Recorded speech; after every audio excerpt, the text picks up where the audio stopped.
Excellence, Madame la Ministre d'État, Ministre de l'Éducation nationale, Excellence, Madame la Ministre des Affaires sociales, Excellence, Monsieur le Ministre de la Formation professionnelle, Excellence, Monsieur le Ministre de l'Enseignement supérieur et universitaire, honorables députés, chers enseignants, chers élèves apprenants, chers parents, honorés membres de la CONEPT, Mesdames et Messieurs.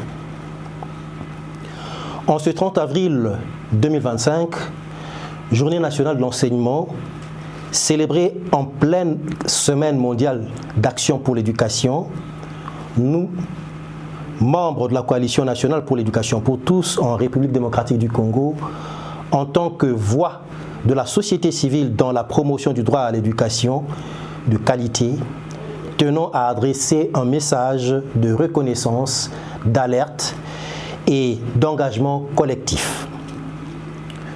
Nous rendons hommage à l'ensemble des enseignants et des enseignantes congolais, véritables piliers du système éducatif national, qui assurent leur mission avec courage, malgré des conditions souvent précaires. Leur détermination à instruire, à former et à encadrer la jeunesse congolaise constitue un acte de patriotisme quotidien. Notre système éducatif est confronté à de nombreux défis structurels et contextuels. L'Est du pays est en crise.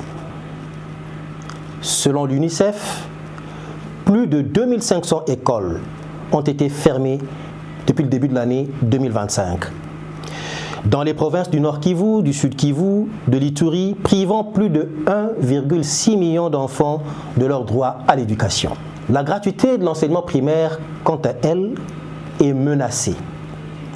Alors que la gratuité est un acquis fondamental, nous observons, notamment à Goma, un glissement vers une forme de privatisation déguisée.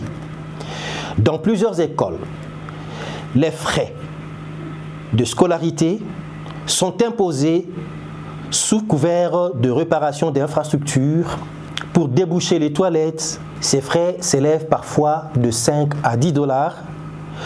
Pour les gouttières ou les portails, une pression injuste sur les familles déjà appauvries par le conflit. L'inspection éducative est également en difficulté. Les inspecteurs de l'enseignement subissent également de l'injustice. La prime de fonction spéciale, censée leur être versée, n'est payée que dans 2 provinces, Kinshasa et le Congo central. À Kinshasa, 930 inspecteurs ne sont pas payés depuis juillet 2024. Dans les poules, les fonds prélevés auprès des écoles privées et publiques sont détournés par certains responsables locaux sans affectation aux missions de terrain. Il y a également hausse injustifiée des frais de TENAFEP et de TENASOSPE. Les frais de participation au TENAFEP sont passés de 20 000 à 26 000 et ceux de TENASOSPE pour 2025 s'élèvent à 36 000 contrairement à l'année scolaire 2023-2024, année à laquelle elle était élevée à 20 000 francs congolais. Ces frais incluent des frais de numérisation non justifiés par les réalités de terrain. Cette hausse compromet la participation des enfants les plus vulnérables aux examens nationaux.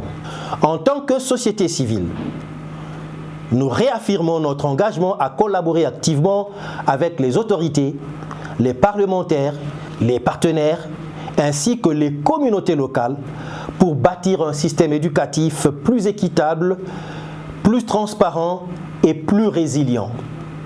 Pour cela, nous recommandons 1.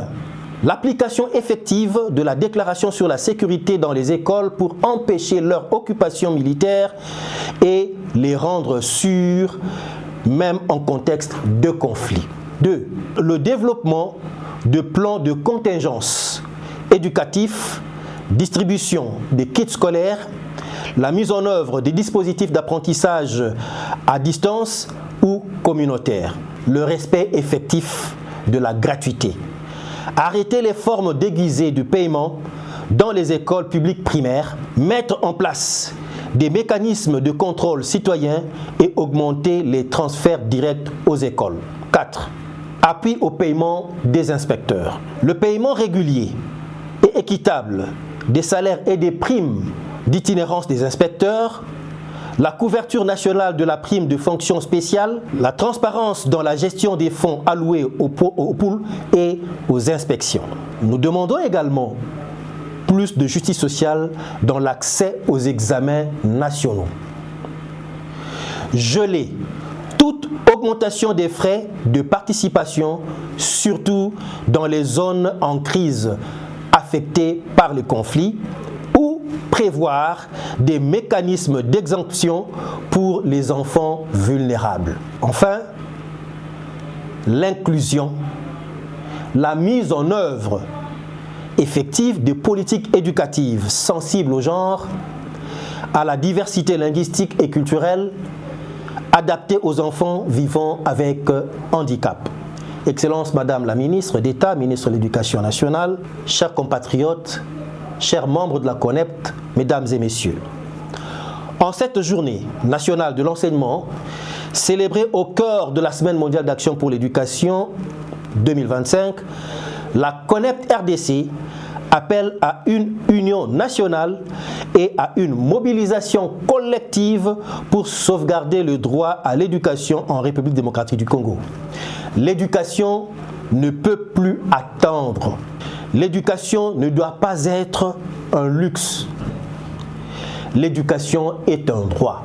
Et ce droit, nous devons le défendre ensemble, en toutes circonstances, pour tous les enfants en République démocratique du Congo.